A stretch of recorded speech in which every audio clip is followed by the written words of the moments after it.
બનાસકાંઠામાં હિન્દુ સમાજની દીકરી પર મુસ્લિમ સમાજના નરાધમો દ્વારા દુષ્કર્મ આચરવામાં આવ્યું હતું, જેને લઈને સમગ્ર રાજ્યના હિન્દુ સમાજમાં રોષની લાગણી જોવા મળી રહી છે।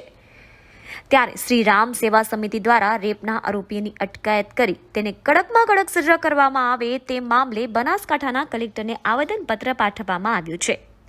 શ્રી રામ સેવા સમિતિ દ્વારા જણાવવામાં આવ્યું છે કે રેપના આરોપીઓ પાસેથી પોલીસ દ્વારા એક જ મોબાઈલ જપ્ત કરી એફએસએલમાં મોકલવામાં આવ્યો છે અને બાકીના મોબાઈલ જપ્ત કરવામાં આવ્યા જ નથી। ત્યારે સૌથી મોટો સવાલ અહીં એ થઈ રહ્યો છે કે શું આરોપી પોલીસનો કોઈ સગો થાય છે કે પોલીસ આ મામલાની ગંભીરતાની અવગણના કરી કોઈ કડક પગલાં કે કોઈ કડક કાર્યવાહી કરી રહી નથી। ત્યારે આ સમગ્ર પ્રકરણની તપાસ કરનાર અધિકારીની બદલી કરી નવા અધિકારીની નિમણૂક કરવા શ્રી રામ સેવા સમિતિએ કલેક્ટરને રજૂઆત કરી છે। આ ગુનામાં સંડોવાયેલા આરોપી ઇન્દ્રિસ પઠાણ, સંગીતા સોલંકી, અનિતા ગોસ્વામી અને જાવેદ મકરાણીને કેમ હજુ સુધી પકડવામાં આવ્યા નથી તે પણ એક સવાલ છે જે લોકમુખે થઈ રહ્યો છે। શું બનાસકાંઠા પોલીસ કોઈ દીકરીનો જીવ જાય તેની રાહ જોઈ રહી છે? શું કોઈ માસૂમ દીકરીના જીવની બલી હોમાય પછી જ બનાસ પોલીસ છે તે જાગશે? આજે हिंदू संगठनों द्वारा जो आवेदन पत्र कलेक्टर साहब को आप्यो, हमें अपनी हिंदू दीकरी ने ऊपर बलात्कार थयो। हमें 3 आरोपी है, हमें से एक आरोपी झड़पायो, बाकी आरोपी अभी झड़पाए नहीं। तो हमारे प्रशासन से, कलेक्टर साहब से भी यही निवेदन है कि इन्हें पास 3 मोबाइल है अफजल के पास, तो 3 मोबाइल में से एक मोबाइल पकड़ा है और बाकी 2 मोबाइल कहाँ है इन्हें पास। यानी मोबाइल की तपास हो, यानी मोबाइल में जो भी डिटेल है ये निकल के बाहर आवे। इंद्रेश पठान की ऑफिस सील्ड करवी જોઈએ और जो अपने तपास अधिकारी हैं यानी बदली કરીને નવે तपास अधिकारी રાખવો જોઈએ।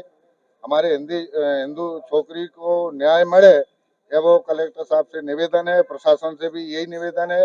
हमारा हिंदू संगठन इसके लिए कार्यरत है, सब हमारे हिंदू सब साथ में है।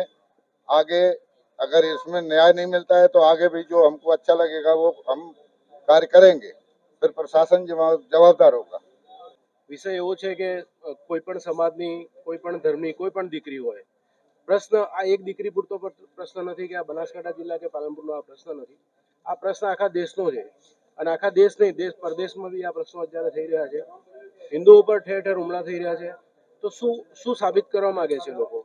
અને આ સાબિત કરી અને આ દીકરીને જે રીતે અન્યાય થઈ રહ્યો છે, અત્યારે જે તંત્ર જે કામ કરી રહ્યું છે એમાં ઘણા બધા લોકોને વિશ્વાસ નથી। તો એ વિશ્વાસ કેળવવા માટે તંત્રએ થોડું વધારે જાગૃત થવું પડશે। તમામ હિન્દુ સંગઠનો આની પાછળ કામ કરી રહ્યા છે અને બહુ ઝડપથી આનું રિઝલ્ટ મળે અને આ દીકરીને ન્યાય મળે એ સંદર્ભે આ દીકરી એકમાત્ર ભારતની દીકરી છે, કોઈ પાલનપુરની કે બનાસકાંઠાની આ દીકરી નથી। આ દીકરી માટે આખો દેશ ઊભો છે અને જ્યારે જ્યારે જરૂર પડશે ત્યારે તમામ હિન્દુ સંગઠનો એની સાથે રહેશે અને દેશના તમામ આગેવાનો અમારી સાથે છે। અમે સ્પષ્ટપણે કહેવા માંગીએ છીએ કે જો આમાં ન્યાય નહીં મળે તો બહુ આગળ અને બહુ દૂર સુધી આ લડત ચાલશે। એનો ખામિયાજો ભલે અમારે જે ભોગવવો પડે પણ આ દેશમાં એના બહુ પ્રત્યાઘાતો પડશે અને સરકારની અમારી નમ્ર વિનંતી છે કે કોઈ પણ ભોગે આમાં ન્યાય મળે અને દીકરી અમારી હોય કે તમારી હોય કે પડોશીની હોય, પણ દીકરી એ કોઈ પણની દીકરી છે। એમાં કોઈ પણ વ્યક્તિ આરોપી હોય, કોઈ પણ ધર્મના, નાત જાત કોઈ પણ હોય તો એને કડકમાં કડક સજા થવી જોઈએ એવી અમારી બધાની માંગ છે। જય જય Shri Ram. Bureau report, first Bharat news, Banaskantha.